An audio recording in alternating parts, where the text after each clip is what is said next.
Hey, so I heard you wanted me to read you another story. And so today I brought the Prince and the Pauper with me. A little Mickey fun.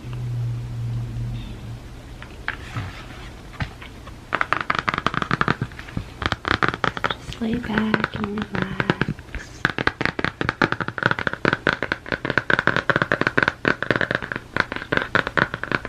Hopefully I can read you to sleep.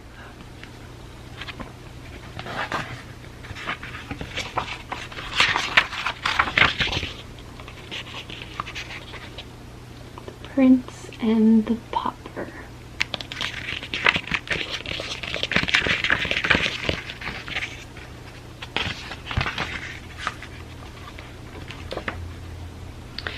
For many years, England had a wise and good king. The people were happy under his rule, but by and by, the good king fell ill. Soon the greedy captain of the guard, Captain Pete, saw his chance to rob and terrorize the people.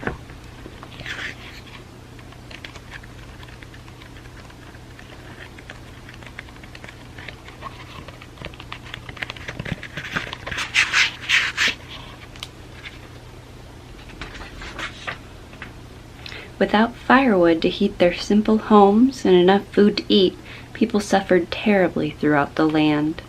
It seemed that no one could save the kingdom from the thieving Captain Pete, until one day.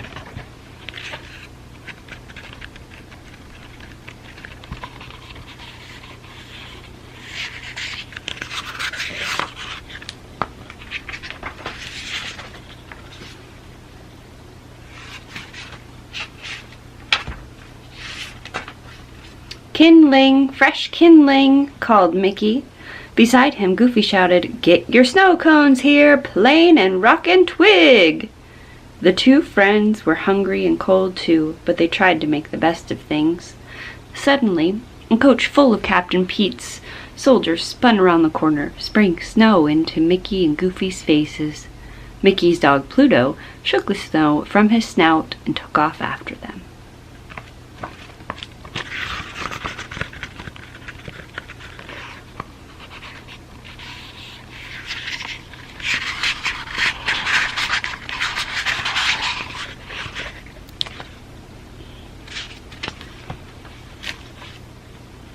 Mickey chased Pluto all the way to the castle. When one of Pete's guards caught sight of Mickey, he bowed so low his nose almost touched the ground. "Welcome home, young prince," he said. "You fool!" growled Captain Pete. "Don't you know the prince is still up in his room?" He grabbed Mickey and was about to throw him out when the prince called down to Captain Pete. "That is no way to treat one of my subjects. Unhand the lad and send him up to me."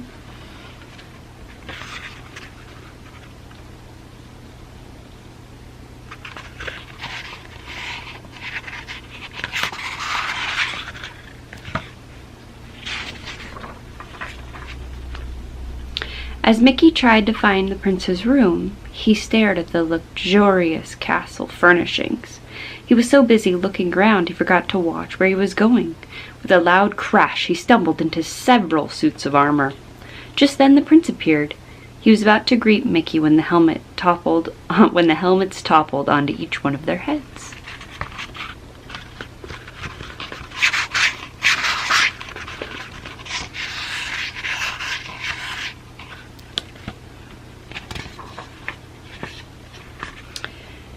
Mickey and the prince pulled off their helmets and gasped. "You look just like me!" cried Mickey. "No, no, no," cried the prince. "You mean you look just like me. Exactly like me." Then the prince had an idea. "I could take your place for just one day. I'm tired of being a prince," he said. "I'm tired of studying and fencing and never having time for myself. I like to see what's going on outside these castle walls."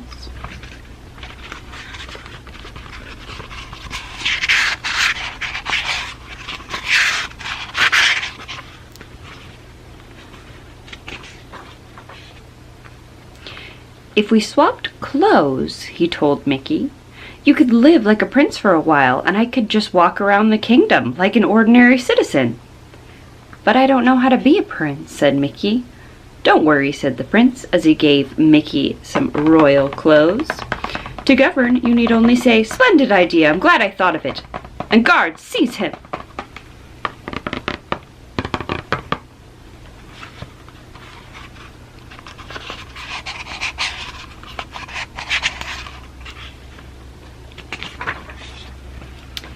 The prince put on Mickey's clothes, climbed through the window, and slid down the vine. "I'll be back in the wink of an eye," he called. Mistaking the prince for Mickey, Captain Pete grabbed him as soon as he reached the ground. Then he placed the prince in a catapult and fired him over the castle wall. "And stay out!" Captain Pete shouted.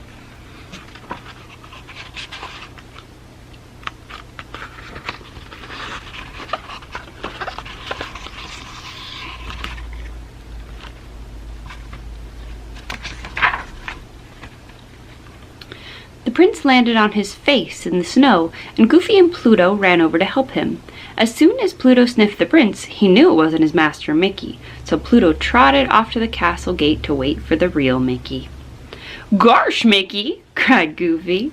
"You shouldn't just jump over the walls and land on your head like that. You could get hurt."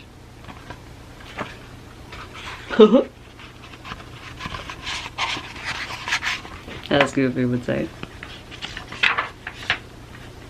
Of course the prince had no idea who Goofy was. "I'm Goofy, remember?" said Mickey's friend. "So I see, my good man," the prince mumbled. "But I really must be going. Ta-ta!" Now Goofy was really confused. Mickey had certainly never talked this way before. Once the prince managed to get away from Goofy, he began to enjoy his new surroundings. "What a nice little place," he said to himself. "I really must try to come here more often."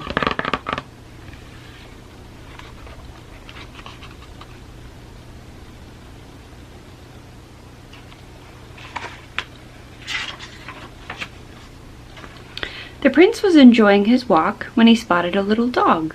Because he'd never had a pet before, he thought it would be fun to play with the little fellow. But the little dog had bigger friends who thought chasing the prince was even more fun.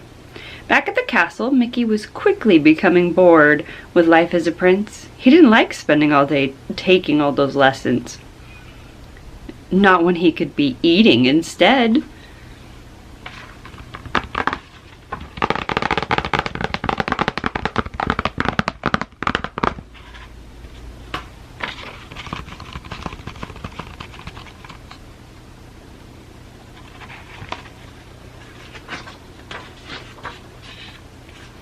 Mickey licked his lips as Donald, the prince's butler, carved a giant turkey. Mickey was about to help himself, but Donald pushed him away. Your Highness," said Donald. "Not yet. Remember, I have to taste it first. What if one of your enemies is trying to poison you?" "What enemies?" asked Mickey. But Donald didn't answer. His mouth was too full, and before Mickey could get a taste, Donald gobbled everything up on the platter.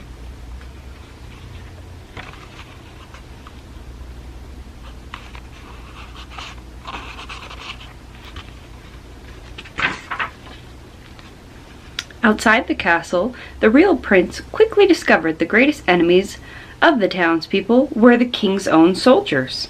Captain Pete had been ordering his men to steal everything they could carry, and the prince was horrified.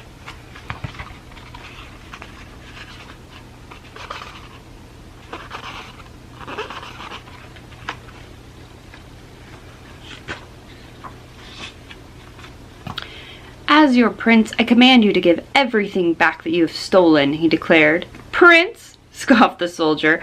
"Oh, I get it. You forgot to wear your crown today," he said as he clobbered the prince with a pumpkin. "How's that for a crown?" Then the prince remembered something. "I can prove I'm the prince," he shouted. He showed them his royal ring, the only thing he had brought from the castle. Everyone bowed before the prince when they saw it, even the soldier who had the cart of stolen food. "It is the prince!" he cried.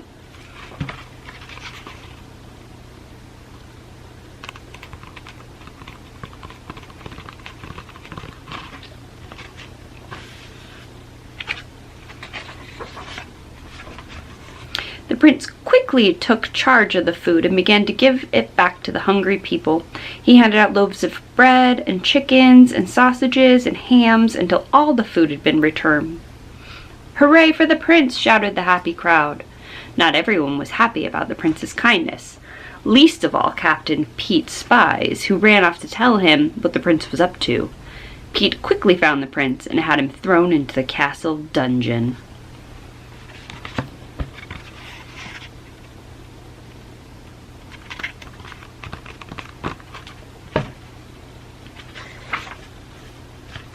Donald was in prison too.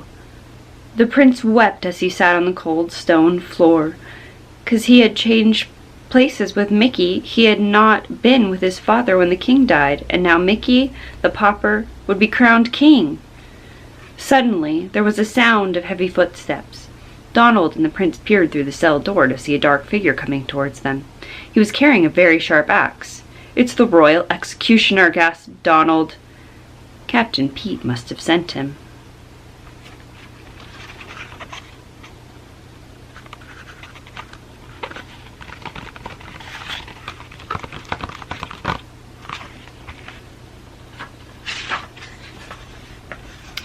The prince and Donald shuddered as the executioner approached. To their great surprise, he tripped on his long robe and knocked the guards unconscious with the side of his axe. "Gosh, I sure am sorry," said Goofy as he pulled off his hood. Donald grabbed the keys from Goofy and unlocked the door. Meanwhile, Captain Pete continued his evil plan. He was forcing Mickey to become the new king, and make sure that Mickey would obey his orders. Pete had kidnapped Pluto. Pete knew that Mickey would never do anything to put his dog in danger. With Mickey on the throne, Captain Pete would have control of the kingdom.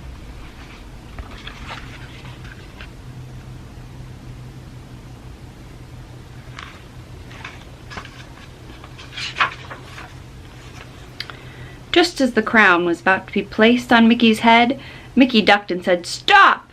Captain Pete is a traitor! Guards, seize him!" "The boy is an impostor," shouted Pete. "But I am not," called the prince, bursting into the room. "But I am not," called the prince, bursting into the room. As he rushed towards Captain Pete, he snatched a sword from the guard, and the fight was on.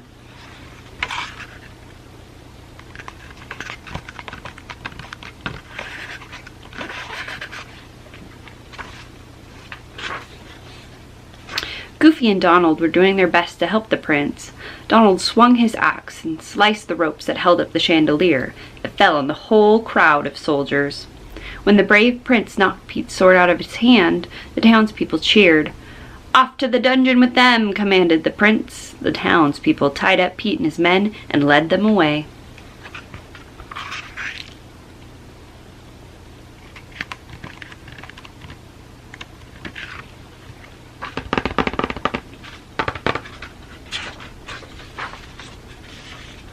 When it was time for the ceremony, the real prince was crowned king, and people could feel safe once more with the happy and generous ruler. The people all lived happily ever after, thanks to Mickey, Goofy, and Donald.